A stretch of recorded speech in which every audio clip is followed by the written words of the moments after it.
Pride and Prejudice by Jane Austen, Chapter 7. Mr. Bennet's property consisted almost entirely in an estate of $2,000 a year, which, unfortunately for his daughters, was entailed, in default of heirs male, on a distant relation. And their mother's fortune, though ample for her situation in life, could but ill supply the deficiency of his. Her father had been an attorney in Meryton, and had left her £4,000. She had a sister married to a Mr. Phillips, who had been a clerk to their father and succeeded him in the business, and a brother settled in London in a respectable line of trade. The village of Longbourn was only 1 mile from Meryton, a most convenient distance for the young ladies, who were usually tempted thither 3 or 4 times a week to pay their duty to their aunt and to a milliner's shop just over the way. The 2 youngest of the family, Catherine and Lydia, were particularly frequent in these attentions.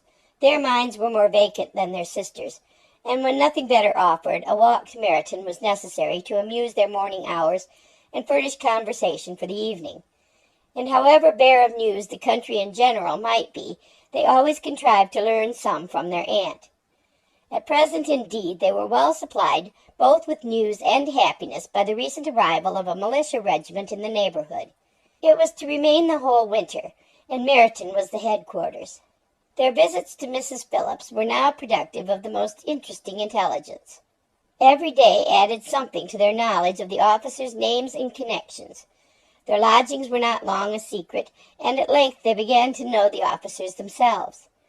Mr. Phillips visited them all, and this opened to his nieces a store of felicity unknown before. They could talk of nothing but officers, and Mr. Bingley's large fortune, the mention of which gave animation to their mother, was worthless in their eyes when opposed to the regimentals of an ensign. After listening one morning to their effusions on this subject, Mr. Bennet coolly observed, "From all that I can collect by your manner of talking, you must be 2 of the silliest girls in the country. I have suspected it for some time, but now I am convinced."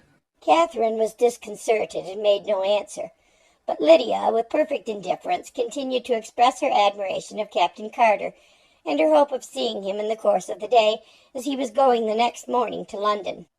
"I am astonished, my dear," said Mrs. Bennet, "that you should be so ready to think your own children silly. If I wish to think slightingly of anybody's children, it should not be of my own, however." "If my children are silly, I must hope to be always sensible of it." "Yes, but as it happens, they are all of them very clever." "This is the only point, I flatter myself, on which we do not agree. I had hoped that our sentiments coincided in every particular, but I must so far differ from you as to think our 2 youngest daughters uncommonly foolish." "My dear Mr. Bennet, you must not expect such girls to have the sense of their father and mother. When they get to our age, I dare say they will not think about officers any more than we do.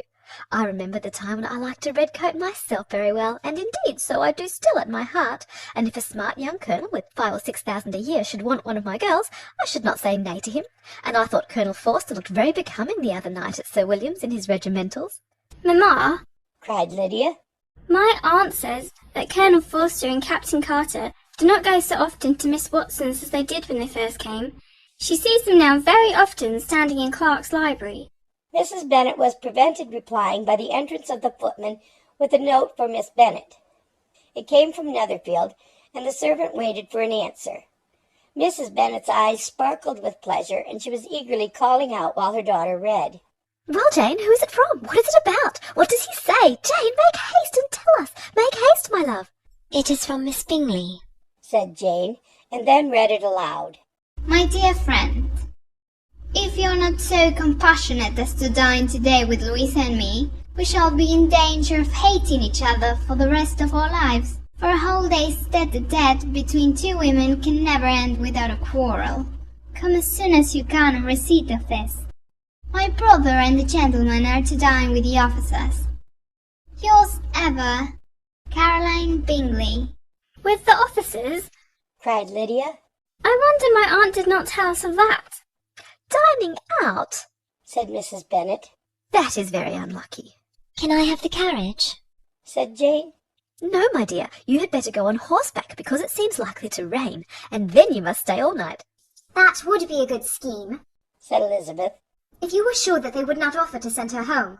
Oh, but the gentlemen will have Mr. Bingley's chaise to go to Meryton, and the Hursts have no horses to theirs. I had much rather go in the coach. But, my dear, your father cannot spare the horses, I am sure. They are wanted in the farm, Mr. Bennet, are they not? They are wanted in the farm much oftener than I can get them. But if you have got them today, said Elizabeth, my mother's purpose will be answered. She did at last extort from her father an acknowledgment that the horses were engaged. Jane was therefore obliged to go on horseback, and her mother attended her to the door with many cheerful prognostics of a bad day. Her hopes were answered. Jane had not been gone long before it rained hard. Her sisters were uneasy for her, but her mother was delighted. The rain continued the whole evening without intermission. Jane certainly could not come back. This was a lucky idea of mine indeed, said Mrs. Bennet more than once, as if the credit of making it rain were all her own. Till the next morning, however, she was not aware of all the felicity of her contrivance. Breakfast was scarcely over when a servant from Netherfield brought the following note for Elizabeth. My dearest Lizzie, I find myself very unwell this morning, which I suppose is to be imputed to my getting wet through yesterday. My kind friends will not hear of my returning till I am better.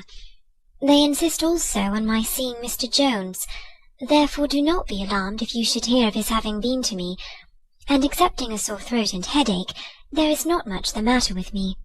Yours, etc.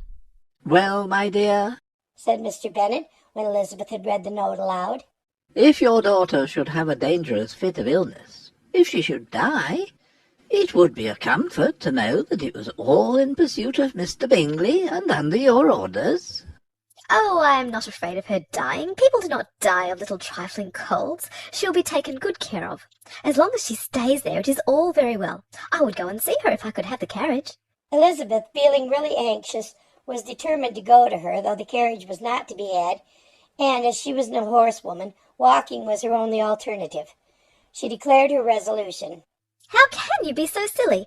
Cried her mother. As to think of such a thing in all this dirt, you will not be fit to be seen when you get there. I shall be very fit to see Jane, which is all I want. Is this a hint to me, Lizzie? Said her father. To send for the horses? No, indeed. I do not wish to avoid the walk. The distance is nothing when one has a motive. Only 3 miles. I shall be back by dinner. I admire the activity of your benevolence, observed Mary. But every impulse of feeling should be guided by reason, and, in my opinion, exertion should always be in proportion to what is required. We will go as far as Meryton with you, said Catherine and Lydia. Elizabeth accepted their company, and the 3 young ladies set off together. If we make haste, said Lydia as they walked along, perhaps we may see something of Captain Carter before he goes. In Meryton they parted. The 2 youngest repaired to the lodgings of one of the officers' wives, and Elizabeth continued her walk alone, crossing field after field at a quick pace, jumping over stiles and springing over puddles with impatient activity, and finding herself at last within view of the house, with weary ankles, dirty stockings, and a face glowing with the warmth of exercise. She was shown into the breakfast parlour, where all but Jane were assembled, and where her appearance created a great deal of surprise. That she should have walked 3 miles so early in the day in such dirty weather and by herself was almost incredible to Mrs. Hurst and Miss Bingley, and Elizabeth was convinced that they held her in contempt for it. She was received, however, very politely by them, and in their brother's manners there was something better than politeness. There was good humour and kindness. Mr. Darcy said very little, and Mr. Hurst nothing at all. The former was divided between admiration of the brilliancy which exercise had given to her complexion, and doubt as to the occasions justifying her coming so far alone. The latter was thinking only of his breakfast. Her inquiries after her sister were not very favourably answered. Miss Bennet had slept ill, and though up was very feverish and not well enough to leave her room. Elizabeth was glad to be taken to her immediately, and Jane, who had only been withheld by the fear of giving alarm or inconvenience from expressing in her note how much she longed for such a visit, was delighted at her entrance. She was not equal, however, to much conversation, and when Miss Bingley left them together, could attempt little besides expressions of gratitude for the extraordinary kindness she was treated with. Elizabeth silently attended her. When breakfast was over, they were joined by the sisters, and Elizabeth began to like them herself when she saw how much affection and solicitude they showed for Jane. The apothecary came, and having examined his patient, said, as might be supposed, that she had caught a violent cold, and that they must endeavor to get the better of it, advised her to return to bed, and promised her some draughts. The advice was followed readily, for the feverish symptoms increased, and her head ached acutely. Elizabeth did not quit her room for a moment, nor were the other ladies often absent. The gentlemen being out, they had in fact nothing to do elsewhere. When the clock struck 3, Elizabeth felt that she must go, and very unwillingly said so. Miss Bingley offered her the carriage, and she only wanted a little pressing to accept it, when Jane testified such concern in parting with her that Miss Bingley was obliged to convert the offer of the chaise to an invitation to remain at Netherfield for the present. Elizabeth most thankfully consented, and a servant was dispatched to Longbourn to acquaint the family with her stay and bring back a supply of clothes. End of chapter 7.